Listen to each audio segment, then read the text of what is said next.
Muy bienvenidos a este nuevo capítulo de nuestro podcast denominado Eticast. Hoy día tenemos unos invitados de lujo y vamos a aprender un poco de los organismos internacionales, algunos mecanismos de evaluación que involucran a todos los países y por qué estos organismos son importantes para nosotros, qué indicadores y qué estándares nos permiten mostrar para que nosotros podamos mejorar nuestra gestión en materia de transparencia. Hoy día vamos a hablar un poquito de lo que es la Organización para la Cooperación y el Desarrollo Económico, o más conocida como OCDE. Si bien Bolivia no es parte de este organismo, OCDE es un mecanismo internacional muy importante que trabaja en diferentes países, en diferentes continentes, establece estándares en varias áreas de trabajo y una de ellas que se ha ido desarrollando en los últimos años tiene que ver con integridad. Entonces voy a saludar a Claire Naval y a Juan Camilo Ceballos, que me acompañan, que han sido nuestros colaboradores en un proceso de evaluación que Bolivia ha seguido como país no miembro de OCDE y de quienes hemos aprendido muchísimo, que nos han permitido también interactuar con otros estados y poder aprender un poco. La idea un poco en este diálogo es primero que podamos conocer qué es la OCDE, cómo se ha ido desarrollando el área en la que ustedes trabajan, cómo han ido desarrollando estos indicadores y más o menos cómo ha sido el comportamiento de todos los estados que han sido parte de esto, cuáles son las ventajas y todo aquello. Pero para no agobiarlos con preguntas, empecemos por lo sencillo. ¿Qué es la Organización para la Cooperación y el Desarrollo Económico? Te cedo la palabra, Claire. Muchísimas gracias, viceministra, por la invitación, no solamente al país a discutir el trabajo de la organización sobre integridad pública, pero a este podcast en particular. La Organización por la Cooperación y el Desarrollo Económico se creó en 1961 y realmente hoy en día es una agrupación de varios países, 38 hoy en día. El último país miembro que se incorporó fue Costa Rica hace 2 años y es una reagrupación de países que intercambian sobre temas de política pública con la idea de intercambiar buenas prácticas, desafíos comunes, ir avanzando juntos, compartiendo experiencias y en la óptica de desarrollar un enfoque armonizado cuando esto beneficia y también aprender unos de los otros. Gracias, Juan Camilo. Sí, uno de los principales objetivos de la organización es servir como foro de diálogo para intercambiar buenas prácticas entre los países miembros, para saber qué está funcionando en ciertos países y para que los países donde de pronto hay ciertos desafíos en estas áreas puedan aprender sobre los sistemas, sobre los mecanismos o las políticas que han sido exitosas en nuestros países. Entonces, a través de este tipo de buenas prácticas, los países se reúnen, intercambian experiencias, aprenden del uno al otro y también establecen ciertos estándares que son,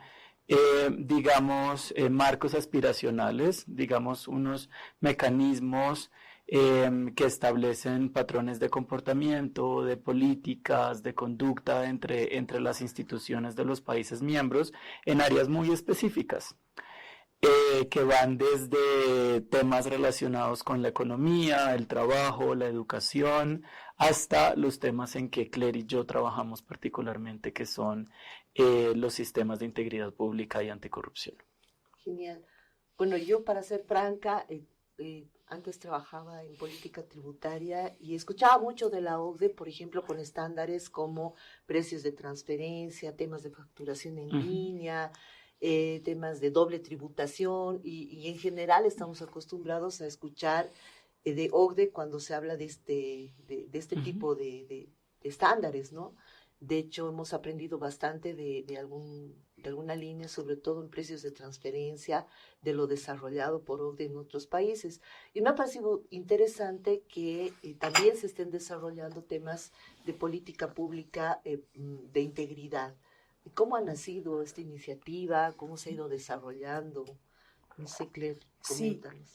Sí, en efecto, la organización realmente cubre temáticamente, diría, todos los ámbitos de política pública. Entonces, el ámbito tributario ha sido uno, en efecto, muy importante y que con la dimensión internacional se desarrolló bastante rápidamente y de forma muy sólida. Pero cubren una variedad de temas. Y en el tema de integridad y anticorrupción, también la organización tiene una base bastante fuerte.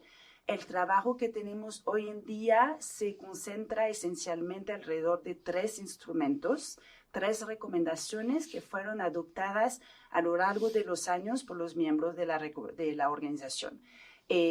Hoy en día, la recomendación más importante de nuestro trabajo es la recomendación adoptada en el 2017 sobre integridad pública. Y esta abarca una serie de principios que justamente ayudan a los países a entender las dimensiones principales más importantes para este trabajo. Podemos explicitar un poquito esto adelante. También quería comentar que tenemos 2 otras recomendaciones muy importantes. Una del 2003, que son realmente directrices sobre el tema de la gestión de los conflictos de intereses, y una recomendación que fue recientemente revisada sobre el tema del lobbying, del cabildeo. Y esa es del 2014 y acabamos de tener una revisión en el 2024. Y es realmente en torno a estas 3 recomendaciones que se ha desarrollado el trabajo de la organización en el tema de integridad y anticorrupción, con una serie de otras herramientas que hemos desarrollado a lo largo de los años y que viene conformando la base de nuestro trabajo. Genial. Juan Camilo, ¿cuál ha sido la respuesta de los países, miembros y no miembros, en este proceso de evaluación y, digamos, de revisión de las políticas internas, las medidas de efectividad en materia de transparencia y de integridad?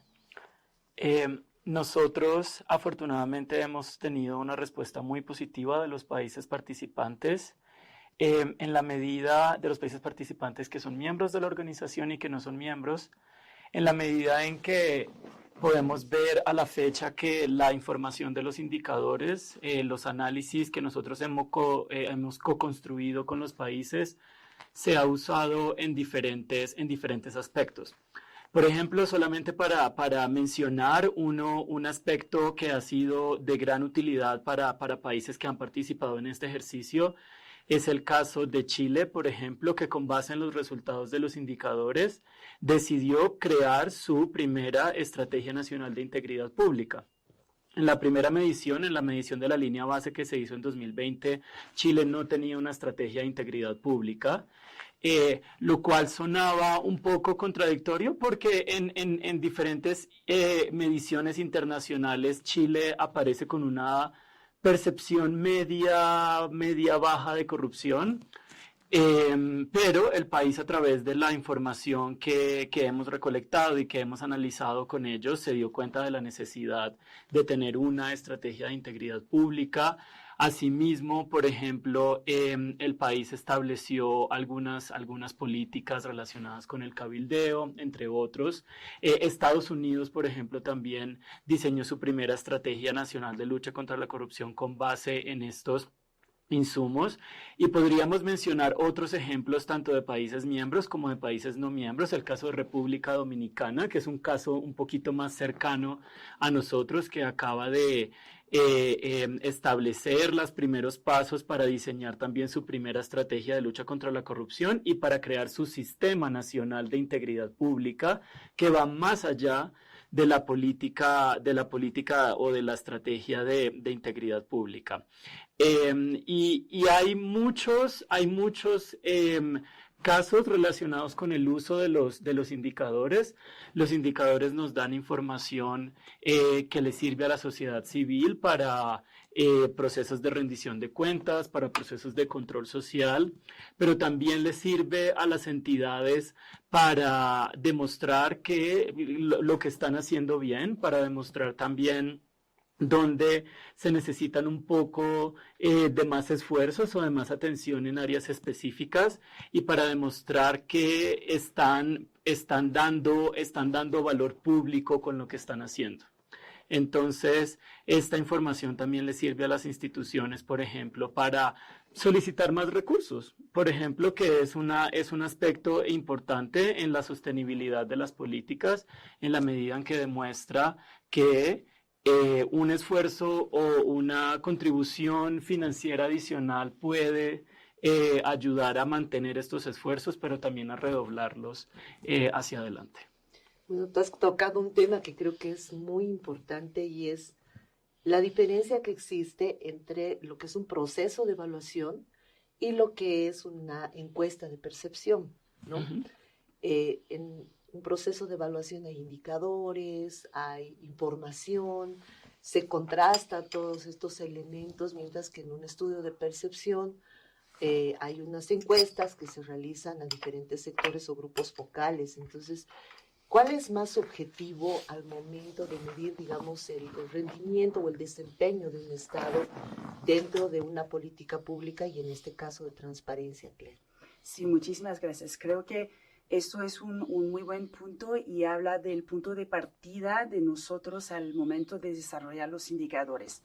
Justamente lo que queríamos es llenar un vacío que hoy en día existía sobre el tipo de información al que tenemos acceso justamente para entender riesgos de anticorrupción y de integridad y cómo abordarlos de forma más efectiva. Existen en efecto varios análisis, indicadores, etcétera, basado en percepciones. Pero el punto débil de las percepciones es que justamente son estos, son percepciones y mi percepción puede ser diferente de la de otra persona en el mismo contexto por nuestra historia, por nuestra experiencia, etcétera. Entonces, lo que quisimos hacer con los indicadores es realmente tener información más objetiva, más factual, que pueda ayudar a establecer un diagnóstico a un momento dado del sistema de un país en términos de anticorrupción y que permita entender las áreas de fortalezas y las áreas de debilidades. Y eso con percepciones es muy difícil hacer. Entonces, a la hora de diseñar los indicadores, usamos una metodología que asegura que son criterios objetivos, que para analizar estos criterios usamos información también administrativa, objetiva, que ya existe y donde no hay justamente lugar a interpretación. Es decir, en un cierto ámbito, por ejemplo, en términos de conflictos de intereses, nosotros analizamos un conjunto de elementos y vemos si la normativa de un país incluye o no incluye ciertos elementos. Eso es muy objetivo. El país sí tiene normativas sobre regulación de incompatibilidades, por ejemplo, para funcionarios públicos, se ve, hay o no hay. Y son elementos muy objetivos, entonces yo creo que le da fortaleza al análisis y no solamente le da fortaleza al análisis, permite que el análisis ya tenga una dimensión ya más operacional. Es decir, en las áreas donde un país, por ejemplo, no cumple ciertos elementos, como estos elementos se basan en buenas prácticas a nivel internacional, estándares internacionales, a la hora de no cumplir ciertos criterios, ya eso es una información de por dónde podría caminar un país para justamente tener un sistema más sólido. Entonces, eso fue realmente el enfoque prioritario, primario de nuestro trabajo, y por las discusiones que hemos tenido con diferentes países, es algo que también es mucho más fácil usar después como insumos en la elaboración de políticas públicas, en entender lo que a la fecha ha funcionado y no ha funcionado, y realmente es un punto muy, muy, muy importante. Gracias. Eso también me lleva a lo siguiente. Muchas veces se hacen comparaciones entre países respecto a su posible nivel de desarrollo en determinadas áreas, pero creo que es importante contextualizar estos desarrollos en función pues a su estructura, a su sociedad, a su economía y a diferentes ámbitos que forman parte de las características esenciales de cada país. ¿Cuál es tu opinión, Ujú. Camilo, de todos estos elementos y cómo es mejor llevar adelante, digamos, como que las evaluaciones países para que no exista, digamos, por ejemplo, una comparación entre, vamos a señalar un Haití que es muy pobre Ujú. y que probablemente va a tener que resolver primero su situación económica y un estado, por ejemplo, como Uruguay, que es un estado que ya tiene una tradición, que tiene un desarrollo normativo y que lógicamente ha resuelto su situación económica, entonces ya se puede orientar a hacer políticas públicas, digamos, de mayor alcance. Sí, esta pregunta es clave porque es precisamente uno de los elementos que nosotros hemos querido incorporar de una manera más fuerte en el diseño y en la implementación de los indicadores. Los indicadores de integridad pública no buscan crear un escalafón entre países para saber cuál país lo está haciendo mejor que otro, básicamente porque esta información no es útil para los países. Los países no se quieren comparar con sus vecinos o sus pares. Los países quieren verse a sí mismos y quieren entender cuál es el efecto que han tenido las reformas que han implementado. Quieren entender hacia dónde deben ir, quieren entender qué les hace falta. Quieren tener un análisis mucho más enfocado en su contexto. Entonces, tener en cuenta ese contexto es muy, muy importante porque en anticorrupción no hay un modelo estándar que funcione para todos los países. Es lo que se llama en inglés one size fits all approach, como que la misma camisa nos sirve para todos. En anticorrupción no es así, pero hay un tipo digamos, de marcos comunes, de áreas comunes, como el acceso a la información pública, el financiamiento político, la contratación pública, el manejo de conflictos de interés, donde hay unas alertas rojas, donde hay unos focos y hay unos riesgos de corrupción que independientemente del contexto es importante manejar y mitigar para prevenir actos de corrupción, pero también malversación de fondos públicos, entre otros. Otra cosa que es importante es que los países sí se quieren comparar, como decía anteriormente, a sí mismos, pero se quieren comparar en el tiempo para saber cuál ha sido su trayectoria, para saber cuál ha sido el efecto que han tenido los cambios y las reformas, y para saber hacia dónde deberían caminar. Y esto es una de las cosas que nosotros estamos tratando de implementar, de ofrecerle a los países, digamos, una línea de tiempo o poderles ofrecer una imagen de su trayectoria en el tiempo para que esto también incentive a los países a seguir implementando las reformas que tienen en mente en esta área. Porque cuando una medición como esta te dice que lo estás haciendo bien, eso genera incentivos para seguir haciéndolo bien. Pero cuando te indica unos puntos rojos, también te da los incentivos para manejar estas áreas que requieren algunos ajustes, porque ya te da una agenda específica o al menos sugiere unos puntos que se puedan, que se deben tratar para avanzar en las reformas que el país se propone.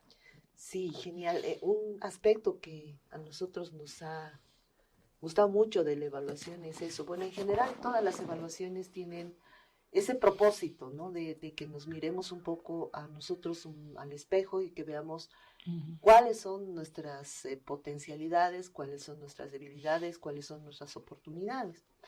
Y para nosotros ha sido importante ver que independientemente de otros países, he visto países que han desarrollado muchísimo en diferentes áreas. Me ha gustado mucho el caso, por ejemplo, de República Dominicana, todos lo comentan, en los últimos años se ha convertido en un referente prácticamente. Obviamente el caso de Chile también es un caso bastante importante. Me llamó también la atención el caso de Honduras, que si bien tiene unas características propias, pero está tratando, digamos, de implementar una estrategia, ¿no? Entonces, son experiencias que son interesantes, pero a la vez también son totalmente diferentes, ¿no? Entonces, ahí sí creo que cada estado, al mirar sus potencialidades, pues ya puede ver qué ha hecho bien y qué todavía le falta. Y dentro de esos elementos, ¿qué es lo que te ha llamado, Claire, la atención sobre nuestro proceso en Bolivia, de cómo hemos ido trabajando los últimos 2, 3 años y de la información que hemos podido compartir? Sí, muchas gracias por la pregunta. Nada más quiero agregar un punto a la pregunta, a la intervención anterior, para comentar que en efecto los países tienen historias, contextos diferentes, vienen de lugares diferentes y nosotros reconocemos eso, pero también que la trayectoria para llegar a los objetivos puede ser diferente. Nosotros realmente ponemos el énfasis en dónde hemos visto por discusiones a nivel internacional es un objetivo, pero el camino para llegar ahí puede ser muy diferente de país a país y eso lo entendemos y lo respetamos, no hay ningún problema. El proceso, aparte, muchas veces es parte del aprendizaje mismo, entonces algo que se valora muchísimo. Y también en la idea de que los países vienen de lugares, de momentos diferentes, creo que independientemente de dónde está el país, justamente porque los riesgos a la integridad y el tema de la corrupción quita a la población, a los gobiernos, los recursos para poder avanzar más, para mejorar su desarrollo socioeconómico, es un tema que realmente es clave independientemente de dónde está el país y es uno de los donde se debería de poner desde el principio el énfasis porque justamente asegurarse que está incorporado en todos los procesos, las políticas desde un inicio, independientemente de dónde están los países, para maximizar los recursos y su buen uso para las políticas públicas. Entonces, nada más quería agregar este punto. En el contexto de Bolivia y en el análisis que nosotros hemos visto, hay varias áreas donde el proceso que Bolivia lleva unos años desarrollando ha sido particularmente interesante y bueno en términos de desempeño de los indicadores que nosotros hemos visto. Todo lo que tiene que ver con la calidad del marco estratégico es de reconocer que Bolivia tiene una estrategia, una política plurinacional de anticorrupción que lleva años, unos años desarrollando y que se ha hecho en base a un diagnóstico del 2022, si no estoy equivocada, que realmente ponían las bases de lo que está pasando, se construyó sobre esto. También nos llamó mucho la atención en términos muy positivos el trabajo de consulta, de colaboración en la elaboración de la estrategia que el país llevó a cabo.